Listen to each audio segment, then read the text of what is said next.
અને મુખ્યમંત્રીશ્રીથી માંડીને બધાએ, હર્ષભાઈ સંઘવી, બધા લોકોએ આને ગંભીરતાથી લીધી છે. પોલીસને પણ જે સૂચના આપવાની છે કે એવિડન્સ જેટલા પણ છે એને કડકમાં કડક સજા થાય અને આ લાંબો સમય નહીં પણ ફાસ્ટ ટ્રેક કોર્ટમાં આ કેસ ચાલે, જેથી કરીને પરિવારને દીકરો તો પાછો નથી આવવાનો.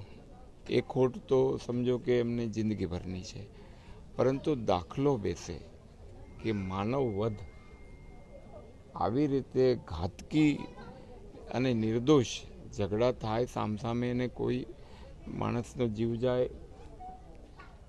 એ અલગ વસ્તુ છે.